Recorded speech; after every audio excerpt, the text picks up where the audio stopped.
Hello बच्चों। तो last के लेक्चर्स में हमने फिजिकल प्रॉपर्टीज 17 ग्रुप की कंप्लीट की थी। आज हम पढ़ने वाले हैं केमिकल प्रॉपर्टीज ग्रुप 17 एलिमेंट, है ना। तो अगर मैं केमिकल प्रॉपर्टीज की बात करूं तो यहाँ पे सबसे पहले ऑक्सीडेशन स्टेट की हम बात करेंगे। जनरली हैलोजेंस की जो ऑक्सीडेशन स्टेट होती है वो -1 होती है ना। -1 में ये स्टेट स्टेबल होती है। However chlorine, bromine and iodine exhibit +1, +3, +5 and +7। But in case of fluorine, fluorine जो होगा वो हमेशा आपकी -1 ऑक्सीडेशन स्टेट ही रखेगा। इसके अलावा क्लोरीन, ब्रोमीन एंड आयोडीन जो है वो हमारे +1, +3, +5, +7 में जा सकते हैं।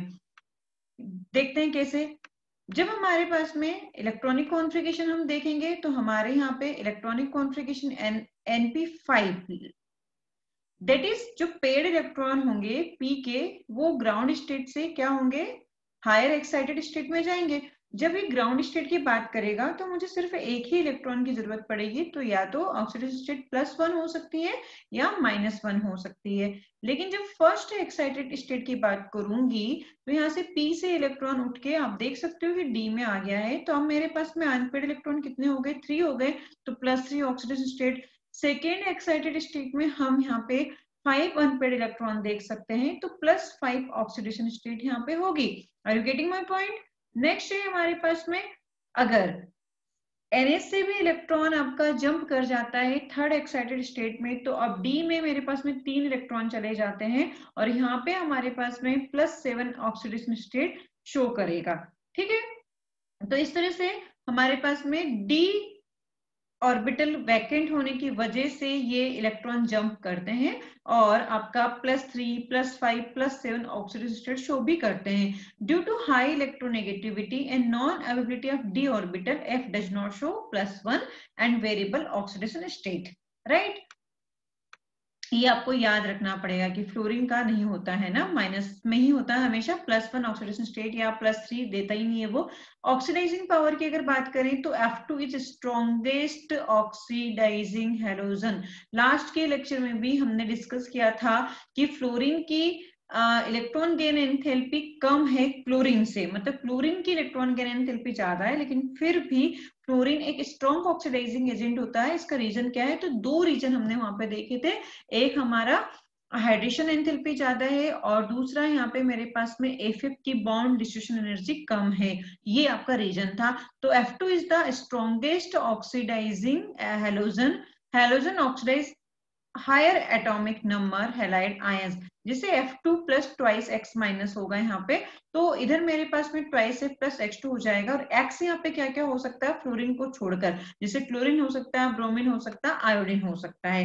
Cl2 + ट्वाइस X यहाँ पे लिया तो यहाँ पे मेरे पास में X सब क्या हो सकता है, फ्लोरीन को छोड़कर होगा। ये ब्रोमीन हो सकता है, आयोडीन हो सकता है, ठीक है ना। अगर Br2 और आयोडीन हमने लेते हैं तो 2I- यहाँ पे, क्योंकि अब मेरे पास में यहाँ पे ट्वाइस Br- +I2 हो सकता है। राइट, ये चीज आपको ध्यान रखनी है। As standard electrode potential decreases down the group, oxidizing power decreases. हम किसी भी ग्रुप में टॉप टू बॉटम जाते हैं तो आपका स्टैंडर्ड इलेक्ट्रोड पोटेंशियल डिक्रीज होता है और इसकी वजह से ऑक्सीडाइजिंग पावर डिक्रीज होता है। इसीलिए आपका आयोडीन का ऑक्सीडाइजिंग पावर कम होगा as compare to fluorine. The oxidizing ability of halogen in aqueous solution decreases down to the group. Fluorine oxidize water, 2 oxygen, twice F2 + twice H2O. It will produce 4H plus ion plus 4 fluoride ion plus O2. Whereas Cl2 and Br2 react with water to form corresponding hydrohalic and hypohalous salt या acid. Sorry, हम यहाँ पे ध्यान रखेंगे कि मेरे पास में fluorine के केस में क्या मिलता है, ऑक्सीजन मिलती है यहाँ पे, ठीक है ना। लेकिन इन case of chlorine and bromine जब ये वाटर के साथ में रिएक्शन करती है तो हाइड्रोहैलिक या हाइपोहैलस एसिड जैसे HCl HClO ये देता है। HOX लिखा है यहाँ पे, तो मैं यहाँ पे अगर H2 की जगह क्या लिख दूं, Cl2 लिख देती हूँ, तो यहाँ पे मेरे पास में क्या हो जाएगा, देखिए आप यहाँ पे क्या कर सकते हो, यहाँ पे हम लिख सकते हैं बच्चों Cl2 और ये Cl2 जब वाटर के साथ में रिएक्शन करेगा तो हमें पता है कि Cl2 वाटर के साथ में रिएक्शन करता है तो दो टाइप के एसिड देता है। एक देगा आपका HCl प्लस HClO, तो वही लिखा है हाइड्रोहेलिक एसिड और हाइपोहेलस एसिड, ठीक है ना। तो ब्रोमीन और आपका जो क्लोरीन है ये दोनों ही सेम आपके देंगे, लेकिन फ्लोरीन आपका क्या देता है वाटर के साथ में रिएक्शन करके HF या HC आपका HOF नहीं दे सकता है। तो we can say that fluorine oxy acids नहीं बनाता है, राइट। क्योंकि फ्लोरीन का ऑक्सी एसिड अगर हम बनाएंगे, सपोज कि आपने सोचा कि नहीं हमें तो बनाना है, तो ठीक है, अगर आप बनाते हो यहाँ पे तो आप यहाँ पे देखिए कि HOF मुझे बनाना पड़ेगा या फिर मैं बोलूं HFO बनाना पड़ेगा, है ना। तो देखो यहाँ पे मेरे पास में फ्लोरीन और इधर देखिए आप HClO में, तो यहाँ पे ये प्लस ऑक्सीडेशन स्टेट में आता है chlorine with respect to oxygen, और यहाँ पे मेरे पास में क्लोरीन अब क्या प्लस में तो हो ही नहीं सकता, क्योंकि मुझे इनके ऑक्सी एसिड में क्या करना पड़ेगा, हैलोजन को पॉजिटिव ऑक्सीडेशन स्टेट में लेके जाना होगा। लेकिन फ्लोरीन तो हाईली इलेक्ट्रोनेगेटिव है, वो कभी भी पॉजिटिव ऑक्सीडेशन स्टेट रखता ही नहीं है, इसलिए यहाँ पे HClO नहीं बन सकता है। ये चीज हमें ध्यान रखनी है। क्लियर हुआ? तो इसलिए आपका Cl2 एंड Br2 आपका वाटर के साथ में रिएक्शन करके दे देता है। वेयर X क्या हो सकता है, Cl हो सकता है या Br हो सकता है। क्लियर? फिर आपका जो आयोडीन आता है, iodine 4 iodine plus 4H plus O2, it will gives twice I2 plus H2O. Iodine can be oxidized in acidic medium. Note A, the reaction of fluorine with water is spontaneous, where with iodine is non-spontaneous. क्योंकि आपका जो iodine है वो मतलब top to bottom जाने पर reactivity यहाँ पे काफी कम हो जाती है, नॉन मेटल की रिएक्टिविटी आपकी डिक्रीज होती है टॉप टू बॉटम जाने पर। दैट्स व्हाई आयोडीन की जो रिएक्शन होगी वो नॉन स्पॉन्टेनियस होगी। क्वेश्चन है हमारे पास में, what is the highest oxidation state of halogen? क्या हो सकता है, +7 होगी हाईएस्ट ऑक्सीडेशन स्टेट, हमने देखा एक्साइटेड स्टेट में ले जाके। The correct order of increasing oxidizing power is F2 Cl2 Br2 I2, right. First option will be the correct. Next question है, the most common oxidation state of halogen is? Most common oxidation state halogen की क्या हो जाएगी, -1 हो जाएगी। Fluorine does not show variable oxidation state due to the its high electronegativity, small size of the atom, vacant D नहीं है इसके पास, non availability of d orbital, तो ऑप्शन डी हो जाएगा हमारा। नेक्स्ट हमारे केमिकल प्रॉपर्टीज में, केमिकल प्रॉपर्टीज है रिएक्टिविटी टूवर्ड द हैलोजन। अब हैलोजन के साथ में रिएक्शन करके, जैसे हैलोजन आया, हाइड्रोजन के साथ में इसने रिएक्टिविटी टूवर्ड द हाइड्रोजन, है ना। तो हैलोजन प्लस हाइड्रोजन अगर रिएक्शन करेंगे यहाँ पे, for example H2 plus Cl2 ले लो तो HCl बना लेगा, राइट। तो हाइड्रोजन हैलाइड बनाएंगे यहाँ पे, F2 Cl2 Br2 I2, ये सभी affinity for hydrogen decreases down to the group. We know that reactivity top to bottom जाने पर नॉन मेटल की डिक्रीज होती है, इसलिए affinity for hydrogen decreases down to the group. H2 plus F2 यहाँ पे क्या बन जाएगा, ये डार्क में रिएक्शन हो जाएगी, ट्वाइस H बनाएगा, ठीक है। H2 प्लस Cl2 HCl बनाएगा डिफ्यूज सनलाइट की प्रेजेंस में। H2 प्लस Br2 यहाँ पे हीट देना पड़ेगा क्योंकि रिएक्टिविटी कम होती जा रही है, ट्वाइस HBr बना लेगा। H2 प्लस I2 ये हमारे पास में हीट और स्पंजी यहाँ पे कैटलिस्ट देना पड़ेगा, प्लेटिनम कैटलिस्ट, तब कहीं जाके ये HI देगा, ठीक है। कैरेक्टरिस्टिक ऑफ हाइड्रोजन हैलाइड, जैसे HF HCl HBr HI। अब यहाँ पे क्या क्या, जैसे कि हमने पिछले बार भी कुछ, जैसे कि नाइट्रोजन के हाइड्राइड, नाइट्रोजन फैमिली के हाइड्राइड, फिर ऑक्सीजन फैमिली के हाइड्राइड में reducing power, acidic character, thermal stability, इनकी जो बातें की थी, सेम चीजें यहाँ पे अपने को आने वाली कि, और फिर इनकी बॉन्ड डिसोसिएशन एनर्जी। तो हमारे पास में इलेक्ट्रोनेगेटिविटी का डिफरेंस जहां ज्यादा होगा, बॉन्ड डिसोसिएशन एनर्जी उतनी ही ज्यादा होगी, तो HF की बॉन्ड डिसोसिएशन एनर्जी यहाँ पे ज्यादा होगी। फिर बॉन्ड लेंथ की अगर हम बात करें तो HI की बॉन्ड लेंथ ज्यादा होगी। तो वही सारे फैक्टर यहाँ पे आप देख सकते हो, HF HCl HBr HI ये सब क्या करते हैं, H+ देंगे, एसिडिक होंगे, लेकिन एसिडिक कहाँ, टॉप टू बॉटम जाने पर एसिडिक कैरेक्टर इंक्रीज होता है, HI ज्यादा एसिडिक होता है। क्यों? क्योंकि ग्रुप में एनायन जितना बड़ा होगा उसका स्टेबिलिटी उतनी ही ज्यादा होगी, और stability of anion is directly proportional to acidic character.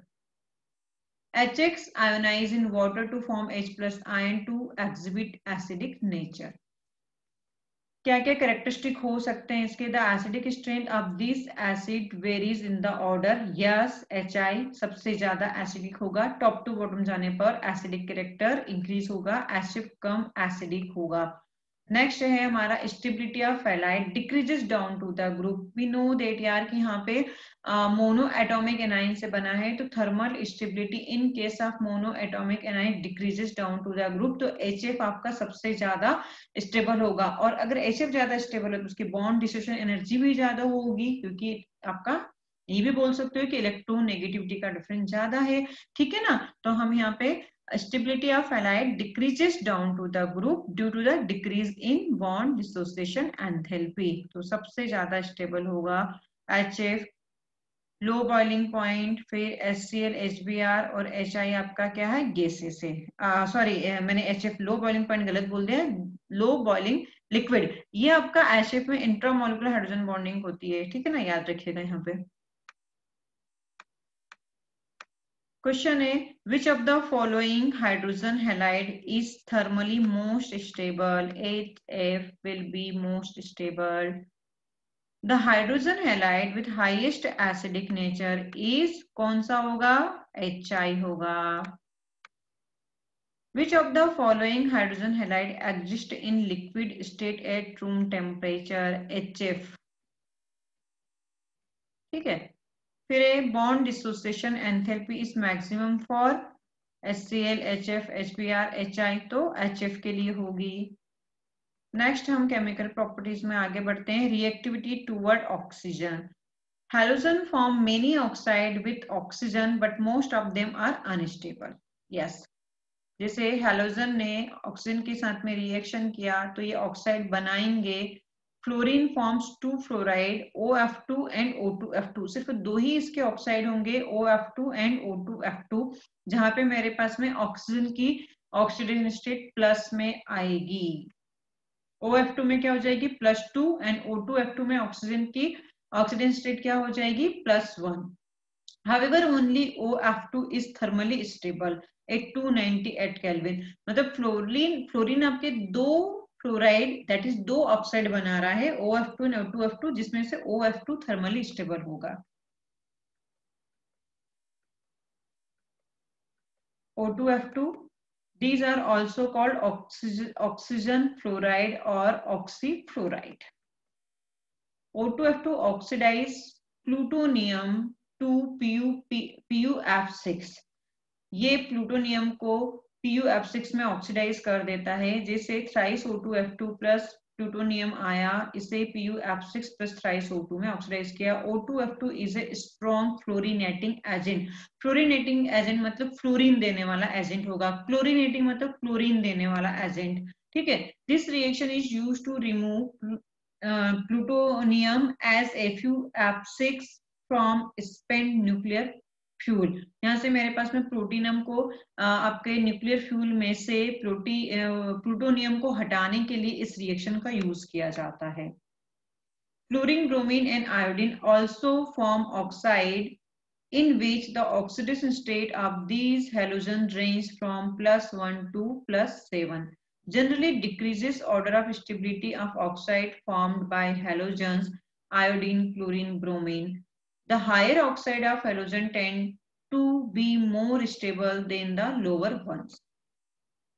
जैसे chlorine oxidize to Cl2O, ClO2, Cl2O6 and Cl2O7। Chlorine के हमारे पास में इतने ऑक्साइड्स मिलेंगे, Cl2O, ClO2, Cl2O6 and Cl2O7 are highly reactive oxidizing agent. Cl2 and ClO2 are used as a bleaching agent in the paper industry as well as in the water purification plant. These chlorine oxide are unstable and explosive in nature. Bromine oxidized to Br2O, BrO2 and BrO3. जैसे bromine आपके Br2O, BrO2 and BrO3 में oxidise होगा. These are unstable and exist only at low temperature. These are powerful oxidizing agent. Iodine oxidized to I2O4, I2O5 and I2O7. Right? I2O4, I2O5 and I2O7 are insoluble solid and decompose on heating. I2O5 is very good oxidizing agent. I2O5 is used in the estimation of carbon monoxide. Like I2O5 की reaction जब हम carbon monoxide के साथ में reaction करेंगे तो है iodine and CO2 देता है. ठीक है. Question A is use for water purification. किसका हम वाटर प्यूरिफिकेशन में यूज करेंगे? ClO2 का हम वाटर प्यूरिफिकेशन में यूज करते हैं. Which among these thermally stable compounds Cl2O, Cl2O6, O2F2 and OF2? तो OF2 is thermally stable. Hydrogen bonding is present in HF. Thermally most stable hydrogen halide among these. तो HF. The oxide like Br2O, BrO2 and BrO3 act as a reducing agent, bleaching agent, powerful oxidizing agent. What? क्या आएगा इसका answer? Powerful oxidizing agent. Which of the following iodine oxidizes used in the estimation of carbon monoxide? I2O5 का use किया था. ठीक ना. Lecture ध्यान से सुनोगे तो ऑटोमेटिकली क्वेश्चन भी बनने लगेंगे. नेक्स्ट केमिकल प्रॉपर्टी हमारी reactivity toward metals. Halogen react with metal to form metal halide. जैसे आपने सोडियम ले लिया, क्लोरीन के साथ में रिएक्शन करवाई, NaCl बना दिया है ना, तो MX2 metal halide. For example bromine react with magnesium to give magnesium bromide. Magnesium plus Br2 it will produce MgBr2. ठीक है. The ionic character of the halide decreases as shown below. यहाँ पे आपको फजांस रूल्स भी देखना होगा. MF, MCl, MBr और MI. तो यहाँ पे आयनिक कैरेक्टर जैसे आयोडीन बड़ा है तो छोटा केटायन और बड़ा एनायन यहाँ पे बात की जाएगी. तो अकॉर्डिंग टू फजांस रूल यहाँ पे हम covalent character and ionic character find out कर लेंगे. एम यहाँ पे क्या है? मोनोवेलेंट एटम होगी, मेटल होगी. If a metal exhibit more than one oxidation state, the halide in higher oxidation state will be more covalent. The one is lower oxidation state. We know that कि हमारे पास में Fajans rule कहाँ पे आता था? एक तो छोटा केटायन बड़ा एनायन, दूसरा हमारे पास में क्या है? मैग्नीट्यूड ऑफ चार्जेस के ऊपर जितना ज्यादा चार्ज. दैट इज अगर यहाँ पे बोल रहा है कि जो हायर ऑक्सीडेशन स्टेट है मतलब +5 या +7 अगर मैं बात करूँ तो +7 सपोज की मैग्नीज आया है ना, तो मैग्नीज +7 में ज्यादा छोटा होगा तो छोटू केटायन वाली बात हो गई ना. तो वहां पे मेरे पास में फजांस रूल जो हमने केमिकल बॉन्डिंग में पढ़ते हैं वो यहाँ पे आप यूज करोगे तो उसके बिहाफ से हमारे आंसर यहाँ पे आ जाएंगे कि जिसके पास जितनी ज्यादा ऑक्सीडेशन स्टेट होगी वो उतना ही ज्यादा कोवेलेंट कैरेक्टर रखेगा. For example PbCl2 and PbCl4. तो PbCl2 मतलब Pb पे 2+ चार्ज हो जाएंगे, PbCl4 मतलब Pb पे +4 चार्ज होंगे. तो PbCl4 ज्यादा आपका कोवेलेंट कैरेक्टर रखेगा. ठीक है ना. जैसे SnCl4, PbCl4, SbCl5 and UF6 are more covalent than PbCl2, PbCl3 and UF4 respectively. Getting my point? PbCl4, PbCl2 ये +4 and +2. तो Pb in more than one oxidation state में होता है Pb+2 and Pb+4. तो +4 वाला आपका ज्यादा कोवेलेंट कैरेक्टर रखेगा, हायर ऑक्सीडेशन स्टेट है तो. Clear? In a group from top to bottom, the ionic character of halide with increases in the oxidation state. क्या आएगा इसका answer? Decreases. Top to bottom जाने पर डिक्रीज होता है. In between SnCl4 and SnCl2, which one is more covalent? SnCl4 will be more covalent. Next chemical property हमारी reactivity of a halogen toward other halogen. बहुत ज्यादा जरूरी है भैया. Inter halogen compound. जब एक हैलोजन दूसरे हैलोजन के साथ में रिएक्शन करता है तो इंटर हैलोजन कंपाउंड बनाते हैं. Halogen combine amongst themselves to form a number of compound known as interhalogen compound. जैसे हैलोजन एक और हैलोजन के साथ में रिएक्शन करेगा और यहाँ पे इंटर हैलोजन कंपाउंड का फॉर्मेशन करेगा. ठीक है ना। जैसे various kind of inter halogen compound क्या क्या हो सकते हैं आपका, एक्स एक्स डेज मतलब आपका दोनों हेलोजन अलग अलग हो गए, फिर x x days 3, x x days 5, x x days 7, ये हो सकता है। फिर एक्स क्या है आपका लार्ज साइज हेलोजन और एक्स डेज आपका क्या होगा स्मॉलर साइज हेलोजन होगा। इस बात को ध्यान रखना। जैसे IF7, ठीक है ना, IF7 हमने देखा था, तो जो X होगा वो आपका लार्ज साइज का होगा और जो X डेज होगा वो आपका स्मॉलर साइज का होगा। X bigger halogen plus X dash smaller halogen X X dash, यहाँ पे ये बनाया inter halogen compound. X3 days का मतलब क्या है यहाँ पे कि 3 आपके कोई एक हेलोजन है और वो 3 दूसरे हेलोजन के साथ में घिरा हुआ है। X5 डेज का भी क्या मतलब है, यही मतलब होगा। जैसे IF5 हो गया आपका, फिर IF7 हो गया आपका, X days 7, right. MCQs, which among the following is an interhalogen? Interhalogen क्या हो सकता है आपका CLF is interhalogen. Thank you.